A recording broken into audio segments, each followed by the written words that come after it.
Hello, this is Chuck Stell. I'd like to continue our antitrust discussion by looking at mergers. Mergers are when firms join together.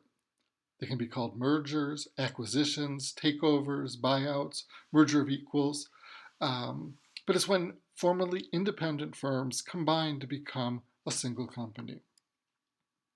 There are three types of mergers. Horizontal mergers. Horizontal mergers are mergers between competitors. So if Walmart bought Meijer, both being big discount stores, that would be a horizontal merger. A vertical merger is a combination between a supplier and a customer. So we talked earlier about General Motors buying Fisher Auto Body, vertical mergers like vertical integration. Or a more recent case, Pepsi bought Taco Bell and some other fast food places who were customers for soft drinks. A conglomerate merger is when companies operating in unrelated markets combine. So if General Electric purchased NBC, that would be a conglomerate merger. Now, most mergers are legal. Thousands of mergers take place every year for a wide variety of reasons. For retirement, to replace poor management, for diversification, for cost savings. These are all economically efficient reasons. Now, sometimes there's reasons that are allowable but perhaps more questionable from a public policy perspective, where there might be tax advantages or to drive up stock prices or to increase executive pay. So there has been some public concern at times. But in terms of antitrust, the concern has been when companies merge to gain market power and to then be able to hurt the consumer. And that's where antitrust applies.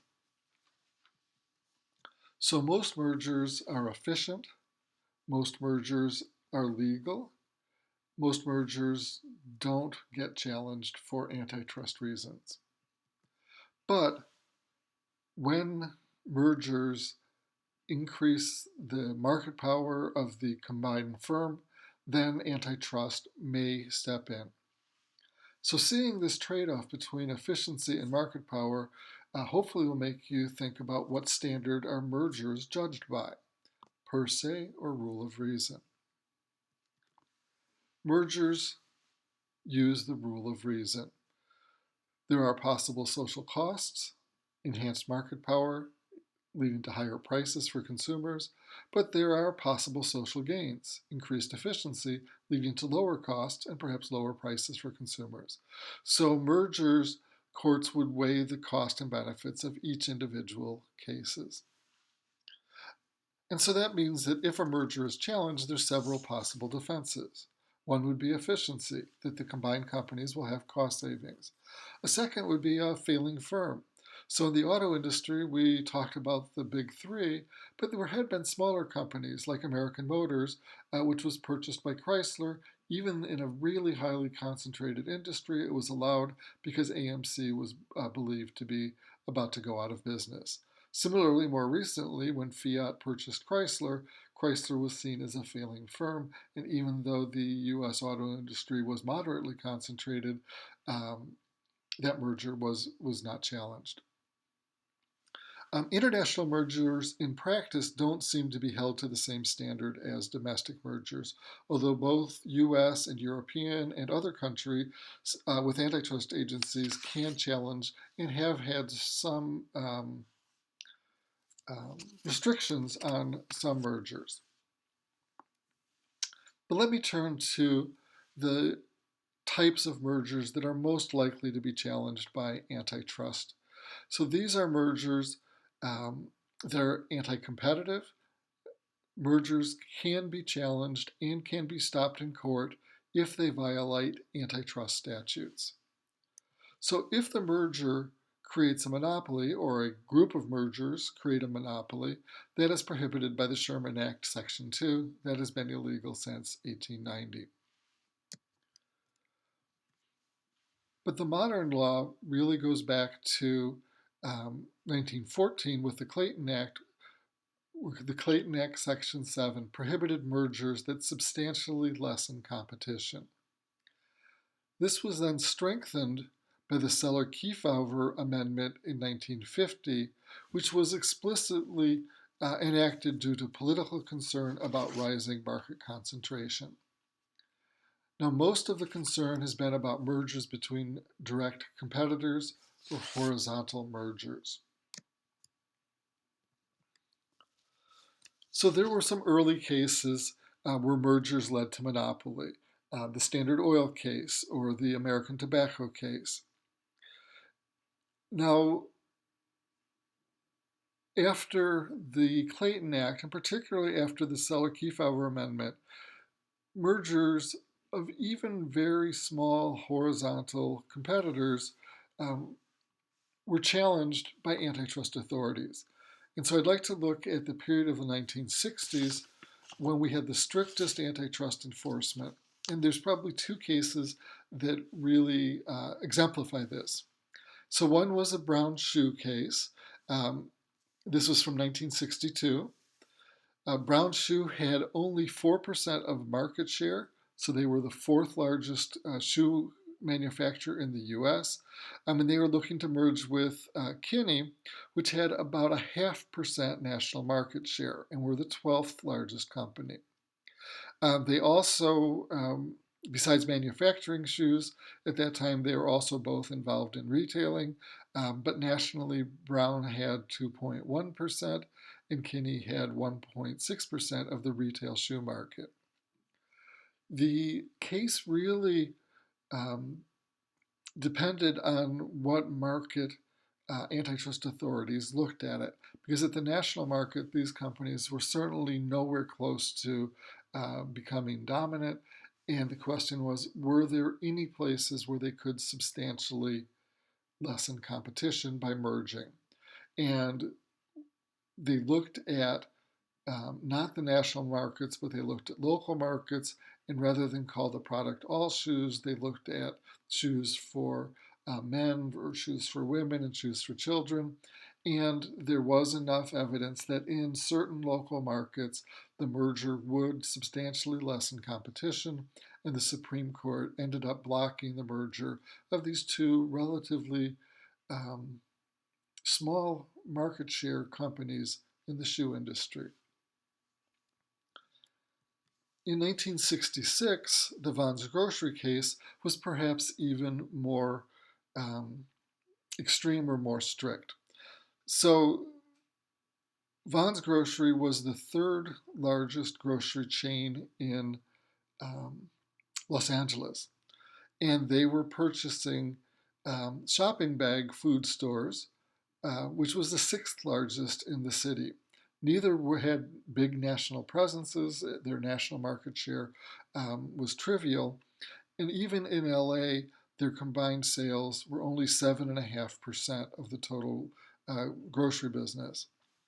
And yet, the Supreme Court found that they had violated the Clayton Act, Section 7, and they ordered the divestiture, and Vons had to sell off the shopping bag stores. So these were really the strictest merger cases, far from creating a monopoly. And some of it had to do with court concern and political concern about rising market concentration. And in these cases, there was no real consideration of the cost savings, of the efficiency argument.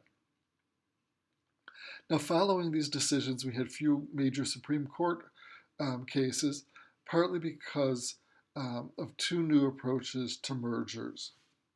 So we had some policy changes that made it less likely for these relatively small businesses to be brought to court. The focus became on large horizontal mergers in concentrated markets. So there were two pieces to the policy. One was prior review. And this came about as politicians realized that undoing a merger is costly. Separating a business into its previous parts after a merger is much more expensive than blocking a merger before it happens.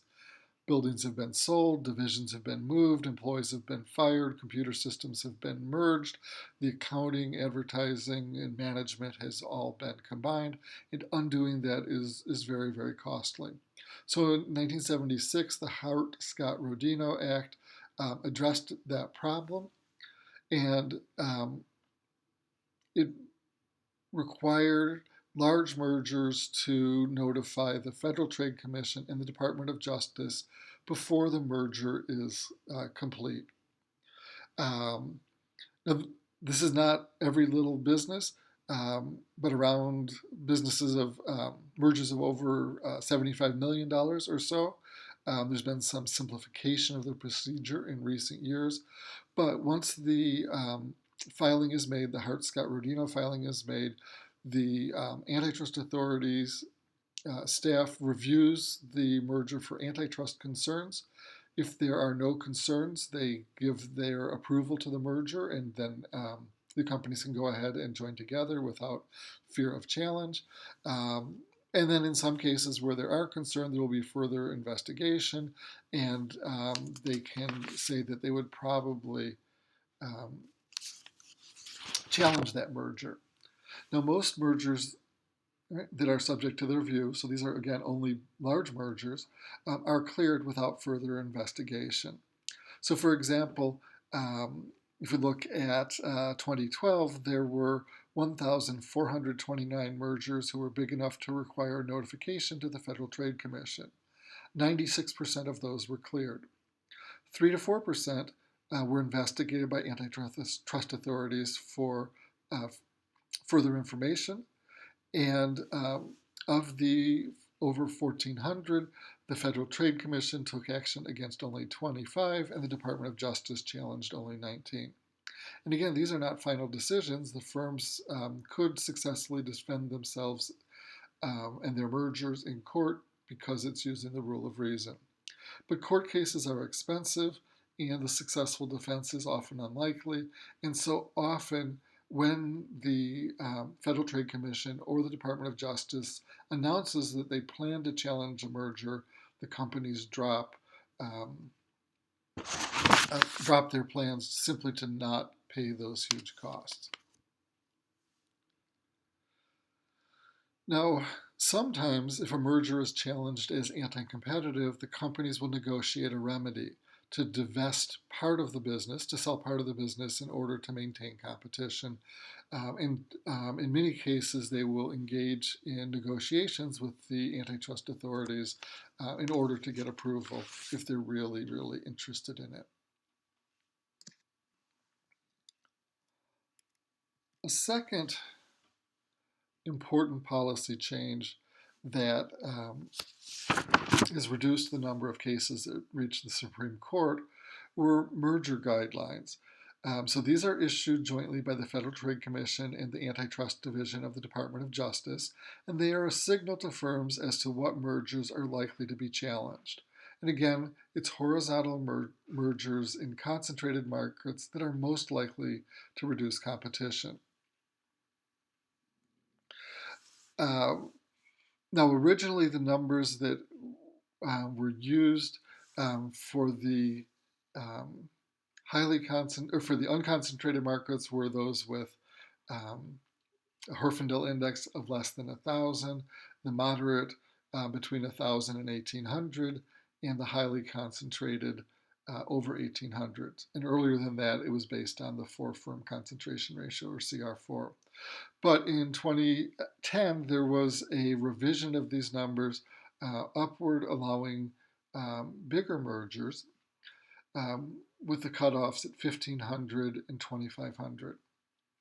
So basically, what the merger guidelines said is if the industry is unconcentrated, mergers will be considered safe from antitrust challenge. So companies operating in markets with a Herfindahl index of less than 1,500 are going to be safe from antitrust prosecution. In moderately concentrated industries, again with the new definition being between 1,500 and 2,500 on the Herfindahl index, small mergers are safe. Small being defined as one that the change in the Herfindahl index is less than 100. and large mergers will be challenged, ones where the change in the Herfindahl index is over 100. So a large company could purchase a very small company, or two small or mid-sized companies might be able to merge in these industries. If the industry is highly concentrated, has a Herfindahl index of over 2,500, only the smallest mergers are safe, where the change in the Herfindahl index would be less than 50. Now, these merger guidelines have allowed some very big recent mergers. The oil majors, um, Exxon and Mobil, were allowed to merge, whereas in the 60s, Brown Shoe and Vons Grocery were blocked. We will talk about telephone mergers in a later week of this class, but there's also been big mergers in the banking industry and the airline industry that have been unchallenged. Now, again, mergers go on all the time, um, and most mergers are legal, but some do get challenged. So there was a proposed cooking oil merger between Wesson and Crisco are the brands. The companies were Conagra and Smuckers. That was challenged in 2018 by the Federal Trade Commission, and the companies agreed to terminate their agreement. AT&T and Time Warner um, looked to merge, and this would be a vertical merger. Um, and the Justice Department sued, saying it would substantially lessen competition under the Clayton Act.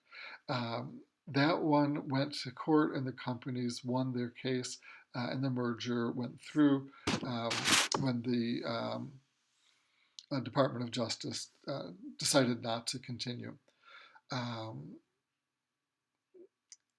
In 2019, Disney acquired big parts of Fox for $71 billion. Again, a very large media merger, but they were required to divest certain assets to some regional companies, and Sinclair Broadcast bought pieces of that in order to get the merger to continue. Again, we'll come back to mergers with telephones and with the beer industry, where we'll see some fairly interesting changes over time. This has been Chuck Stull talking about mergers and antitrust. Thank you for listening.